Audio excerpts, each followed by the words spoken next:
कहा गया है कि मन पर किसी का जोर नहीं। मन जिसको अपना मानता है उसी का होकर के रह जाता है। फिर किसी का कुछ समझाना, बताना, डर या लालच दिखाना, ज्ञान या उपदेश देना, ये सब कुछ अर्थहीन साबित होता है। मन जिसे अपना मानता है उसी को अपने जीवन का आधार मान लेता है। उसी के सहारे अपने जीवन के हर क्षण को व्यतीत करना चाहता है।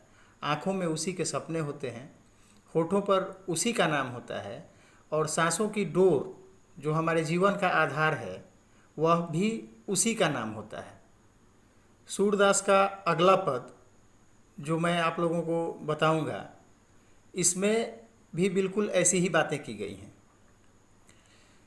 एक तरफ गोपियां हैं जो कृष्ण प्रेम में विह्वल हैं, कृष्ण प्रेम में पागल हैं, कृष्ण को ही अपने जीवन का आधार मान बैठी हैं, कृष्ण को ही जंगल जंगल, वन वन, पेड़ों में, लताओं में, पशु पक्षियों में खोजते फिरती हैं।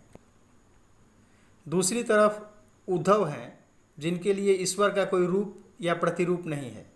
वो निर्गुण मार्गी हैं, उनके लिए ईश्वर का कोई रूप, कोई आकार नहीं है। उनका मानना है कि ईश्वर वो है जो पग बिनु चलय सुनय बिनु काना, कर बिनु कर्म करय विधि नाना, आनंद रहित सकल रस भोगी, बिनु बानी वक्ता बड़ जोगी।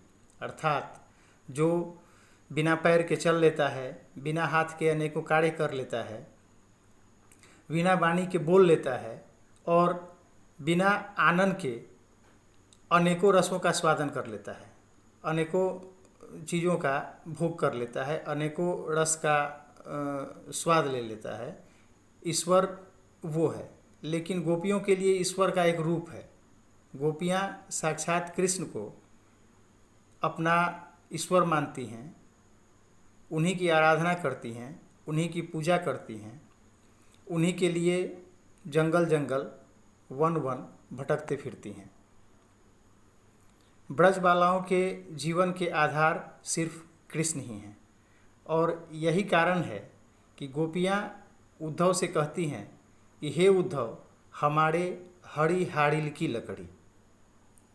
मन क्रम वचन नंद नंदन उर, मन क्रम वचन नंद नंदन उर, यह दृढ़ कड़ी पकड़ी, जागत सोवत स्वप्न दिवस निसी, कान्ह कान्ह जकड़ी।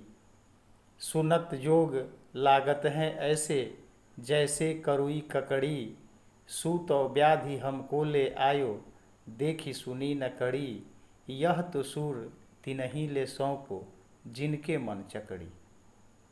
हमारे हरि हाड़िल की लकड़ी, अर्थात हे उद्धव, हमारे लिए हरि यानी कृष्ण जो हैं वो हाड़िल पक्षी के लकड़ी के समान है।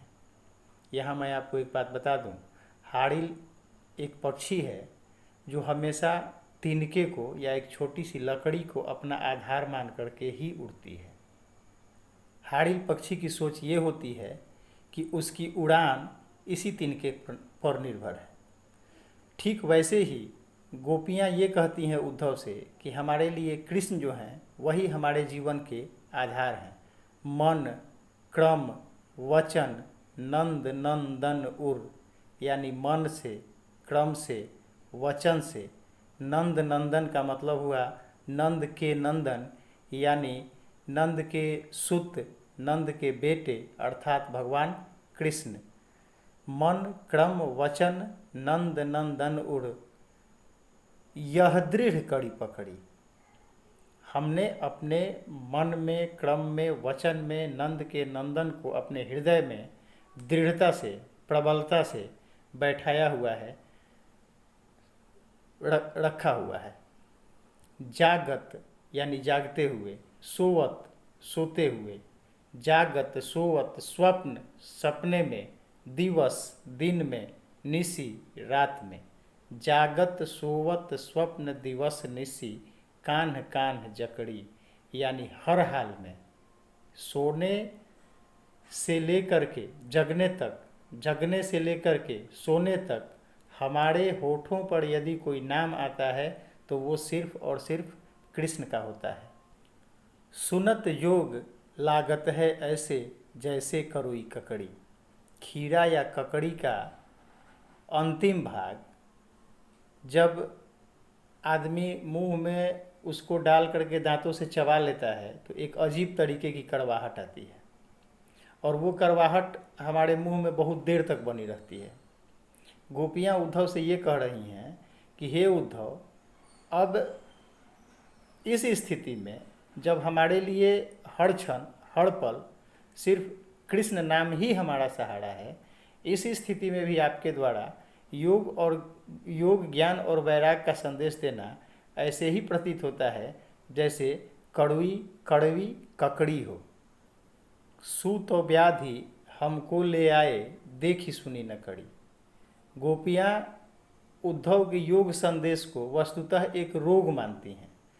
व्याधि का मतलब रोग होता है। गोपियाँ ये कह रही हैं कि आपने योग के रूप में एक ऐसा रोग हमारे सामने रखा है जिसके बारे में आज तक हमें कुछ पता नहीं है। हमने न इसे देखा है, न सुना है, न जाना है, और न ही हमको इसे देखने, सुनने या जानने की इच्छा है। आपके कथनानुसार योग, ज्ञान और वैराग यदि हमारे चित्त को स्थिर करता है, मन को शांत करता है, और इसकी हमें आवश्यकता है, यदि आपको ऐसा लगता है तो हमारे हिसाब से आप यह उन्हें ले जा करके दीजिए, उन्हें सौंपिए जिनको वास्तव में इनकी आवश्यकता है। और इनकी आवश्यकता किनको है? गोपियाँ ये कहती हैं उद्धव से कि यह तो सूढ़ तिनहि ले सौंपो जिनके मन चकड़ी। यह आप उन्हें ले जा करके सौंप दीजिए, यह आप उन्हें ले जा के बताइए, इसका वर्णन, इसका बखान उनके सामने कीजिए जिनका मन चकड़ी यानी चकड़ी के समान घूमता है। जैसे पहिया स्थिर नहीं रहता है, वैसे ही यदि जिस व्यक्ति का मन स्थिर नहीं हो, आप योग, ज्ञान और वैराग का संदेश उनको जा करके दीजिए। हमको इसकी क्या आवश्यकता है? हम तो पूर्ण रूप से कृष्ण पर ही केंद्रित हैं। हम तो कृष्ण के अलावे किसी दूसरे को सोचते तक नहीं, किसी दूसरे को जानते तक नहीं। जैसा कि गोपियों ने पहले कहा है, जागत सोवत स्वप्न दिवस निशि, या फिर मन क्रम वचन नंद नंदन उर। हमारे लिए तो कृष्ण ही सब कुछ है, और हमने अपने जीवन के हर पल में उन्हीं को बसा के रखा है, और हम कृष्ण के सिवा किसी दूसरे को सोचते भी नहीं।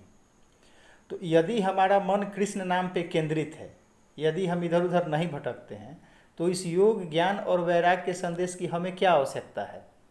इसकी ज़रूरत तो उन लोगों को पड़ेगी जिनका मन अशांत है, जिनका चित्त अस्थिर है। हमारा मन तो सिर्फ कृष्ण को ही सोचता है, अतः हमें इसकी क्या आवश्यकता है? और यहाँ अब इसकी गूढ़ता को समझिए। ढाई आखर प्रेम का पढ़े सो पंडित होए, यह बात यहाँ अक्षरशः सत्य साबित होती है। उद्धव ने बड़े बड़े पुस्तकों का अध्ययन किया था, वेद पाठ किया था, योगी थे, वैरागी थे, ज्ञानी थे। गोपियाँ अनपढ़ थीं, गंवार थीं, लेकिन गोपियों द्वारा कृष्ण प्रेम में दिया गया यह तर्क उद्धव के ज्ञान को सिरे से खारिज कर देता है। अतः जाहिर सी बात है कि व्यावहारिकता भी हमें बहुत कुछ सिखाती है। सिर्फ पुस्तकें पढ़ने से ही ज्ञान होता है, सिर्फ मोटी मोटी किताबों का अध्ययन करके ही हम ज्ञानी बन जाएंगे, हम सब कुछ जान जाएंगे, यह जरूरी नहीं है। पुस्तक हमारे सबसे बड़े मित्र हैं। पुस्तकों की आवश्यकता हमें है। हम ये नहीं कहते हैं कि आप किताब पढ़ना छोड़ दीजिए, किताब तो पढ़ना ही पड़ेगा, किताब पढ़ना मजबूरी है, लेकिन व्यवहारिक ज्ञान की भी अपनी एक अलग महत्ता है। दूसरी सबसे बड़ी बात कि सिर्फ पा लेने भर का नाम प्रेम नहीं होता है। प्रेम का मतलब एक दृढ़ विश्वास होता है, एक आस्था होती है जो हमारे मन में हमेशा बरकरार रहनी चाहिए।